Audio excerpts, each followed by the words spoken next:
Palavra da Verdade, devocional de 5 de junho. A fé sob pressão. Portanto, todo aquele que me confessar diante dos homens, também eu o confessarei diante de meu Pai que está nos céus. Mas aquele que me negar diante dos homens, também eu o negarei diante de meu Pai que está nos céus. Mateus 10, 32 e 33.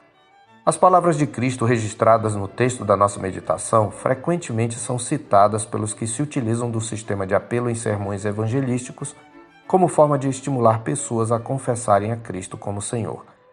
Entretanto, tais palavras não se referem a um levantar de mãos ou a um ir à frente num momento de apelo em um ambiente cuidadosamente preparado para convencer o pecador, com direito a fundo musical e alguns amigos cristãos fazendo coro com o pregador. Num contexto assim, muitos acabam por aceitar o convite à fé em Cristo, se não convencidos pela verdade do Evangelho, pelo menos levados pelo calor do momento. Neste último caso, que não é incomum, será apenas um entusiasmo passageiro. A declaração de Jesus sobre os resultados de confessá-lo e as consequências de negá-lo diante dos homens refere-se a algo muito mais sério. Para começar, nosso Senhor aqui não está se referindo àquela confissão de fé inicial do momento da conversão, por meio da qual o pecador é justificado. Este confessar inicial é aquele feito nos moldes de Romanos 10, 9 e 10. Este sim, um texto que fala da conversão. Ali está escrito: se com a tua boca confessares Jesus como Senhor, e em teu coração creres que Deus o ressuscitou dentre os mortos, serás salvo. Porque com o coração se crê para a justiça, e com a boca se confessa a respeito da salvação. Diferentemente, o texto da nossa meditação está falando de convertidos, ou seja, pessoas que já haviam confessado a Jesus como Senhor. Observe que Jesus está falando aos seus discípulos. O contexto da declaração é o primeiro envio dos discípulos na missão de pregar o Evangelho do Reino. Jesus os está advertindo acerca da oposição que enfrentariam na missão de pregar o Evangelho. Em suas instruções, ele os havia alertado: eis que eu vos envio como ovelhas para o meio de lobos. Sede, portanto, prudentes como as serpentes e simples como as pombas, e acautelai-vos dos homens, porque vos entregarão aos tribunais e vos açoitarão nas suas sinagogas. Por minha causa sereis levados à presença de governadores e de reis para lhes servir de testemunho a eles e aos gentios. Versos 16 a 18. Trata-se, portanto, de confessá-lo sob tortura e ameaças, diante de tribunais e de autoridades, num contexto em que a sua fé seria criminalizada. Inclui-se aqui também até mesmo a oposição, que talvez seja mais dolorosa, a saber, a da família, quando esta não professa a mesma fé e ainda se opõe a ela, conforme ressalta o Senhor nos versos 21 e 22. Um irmão entregará à morte outro irmão e o pai ao filho. Filhos haverá que se levantarão contra os progenitores e os matarão.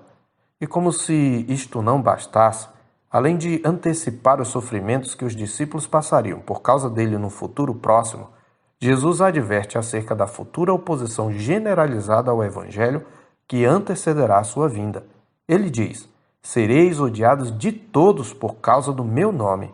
Aquele, porém, que perseverar até ao fim, esse será salvo. Verso 22b. Os versículos finais do parágrafo confirmam essa referência ao tempo do fim. Assim ele conclui: quando, porém, vos perseguirem numa cidade, fugi para outra. Porque em verdade vos digo que não acabareis de percorrer as cidades de Israel até que venha o Filho do Homem. Verso 23. Portanto, ao falar sobre confessá-lo ou negá-lo diante dos homens, Jesus está falando que nenhum tipo de pressão ou ameaça deve nos fazer recuar de nosso compromisso de fé. Seja a pressão vinda de governadores e reis, de juízes e policiais, de autoridades religiosas ou mesmo da nossa família, jamais um genuíno discípulo há de negá-lo. Pelo contrário, tais situações serão oportunidades singulares para testemunhar, pois um testemunho sustentado sob oposição e ao risco de morrer é um poderoso e convincente testemunho. Não foi à toa que nos primeiros séculos da Igreja cristã o número dos discípulos se multiplicou, mesmo debaixo de muita perseguição.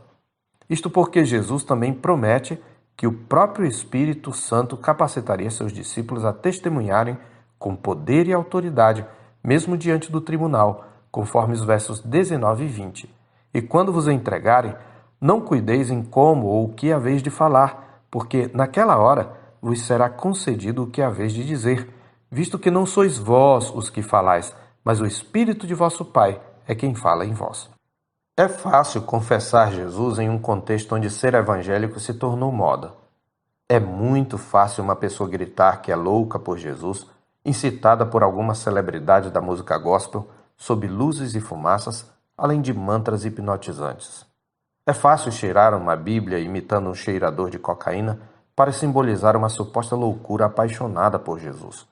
Mas a fé salvadora não é confirmada pelas sandices ou pela euforia adolescente de nosso coração carnal. Antes, ela é evidenciada no fogo da provação. E não importa o que venha a perder, não importa o que esteja em jogo, ainda que seja sua própria vida, um verdadeiro discípulo não negará o seu Senhor diante dos homens. Se negar, não é discípulo. Por isso será negado pelo Filho diante de Deus Pai. Considerando a crescente oposição ao cristianismo no Ocidente, é cada vez mais necessário que avaliemos a seriedade do nosso compromisso com Jesus. Neste caso, uma pergunta se faz necessária. Até que ponto você suportaria a pressão para negar a Cristo diante dos homens? Eu sou o pastor Marcos Augusto, pastor da Terceira Igreja Presbiteriana de Boa Vista, em Roraima. Tenha um bom dia na paz do Senhor Jesus.